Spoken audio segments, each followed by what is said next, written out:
Je voulais reparler peut-être de dimanche, donc de la venue de HK qui est venu ici sur le parvis pour une prise de parole et un interlude musical. C'est une action qui s'est faite rapidement avec le soutien de l'artiste et du coup ça s'est très bien passé parce qu'on a fait des déclarations aussi en préfecture et les seuls retours qu'on a eu malheureusement c'était dans les médias de la part de la mairie. Et du coup, comment faire les prochaines actions en accord tous ensemble pour que ça se passe bien. Et si voilà, il y a d'autres idées, nous on en a des idées personnelles et tout, mais voilà, s'il y a quelque chose de plus collectif qui peut ressortir, n'hésitez pas à venir nous voir et on va essayer d'organiser ça correctement, comme dimanche dernier où on a accueilli le public dans les règles.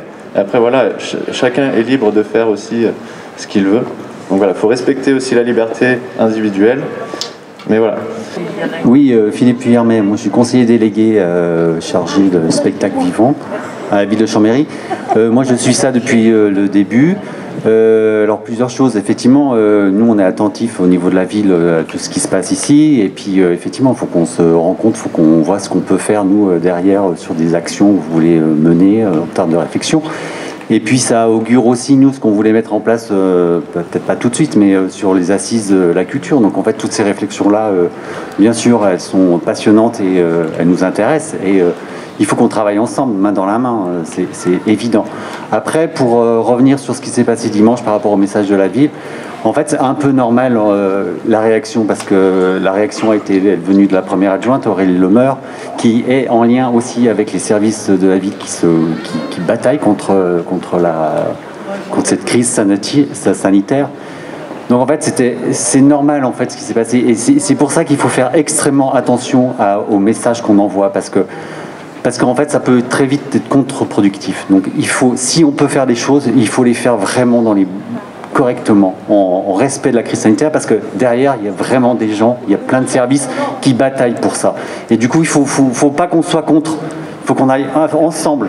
Et effectivement, une proposition artistique forte, concrète, qui respecte toutes ces normes sanitaires, effectivement, qui nous font chier depuis toujours, mais bon, on n'a pas le choix. C'est une lutte qu'il faut avoir par rapport à ça. Et oui, ce geste-là, il faut l'avoir. Et on pourra fédérer aussi, parce que c'est pas que nous, ça concerne aussi tous les Chambériens, tous les habitants. Il faut vraiment qu'on arrive à mener ce combat dans la bonne direction.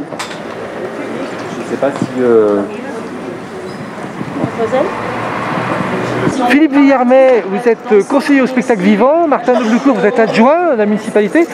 On est surpris parce que depuis une semaine, on n'a pas de communiqué de la municipalité par rapport à cette occupation de Malraux, ce mouvement. Alors qu'est-ce que dit la mairie de Chambéry ? En fait, c'est un peu normal qu'on n'ait pas eu communiqué, parce qu'au départ, on a laissé faire aussi les choses qui s'organisent entre eux, voir où ça allait, quoi. Moi, je suis là depuis le début, la première AG qui s'est passée à la MJC. Donc on est là, on est présent, on suit, on est attentif en tout cas à tout ce qui se dit.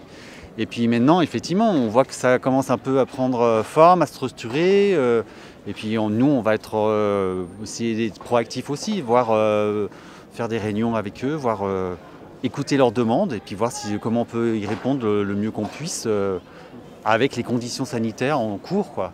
Mais donc vous êtes favorable à un tel mouvement, c'est ça finalement qu'on attend, hein. S'il y a un soutien ou pas, quoi. Parce que s'il n'y a rien, on ne sait pas, quoi. On va dire le soutien à la culture, oui, c'est une évidence. Après, effectivement, sur l'organisation concrète que ça prend, on l'a redit ce week-end, il y a une grande vigilance à avoir sur les gestes barrières, sur les conditions dans lesquelles c'est fait, parce que l'épidémie continue et elle continue fort. Après, c'est aussi pour ça qu'on est là à l'écoute, justement, pour voir les attentes, les revendications et amener notre grain de sel pour expliquer peut-être ce qui est peut-être plus faisable, plus souhaitable et ce qui, par contre, ne l'est pas. Donc il n'y aura pas un communiqué, la mairie de Chambéry soutient le mouvement d'occupation de Malraux, quoi.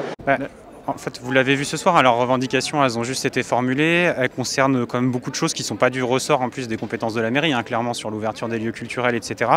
Donc là, pour l'instant, nous, on s'est mis plutôt dans une position d'écoute et de voir dans quelle mesure on peut potentiellement peut-être aider ou en tout cas être en accompagnement d'actions concrètes. Après, sur la posture politique, oui, il faudrait qu'on en discute en fait. On attendait de voir le mouvement aussi un peu se cristalliser, voir où ça allait, quoi.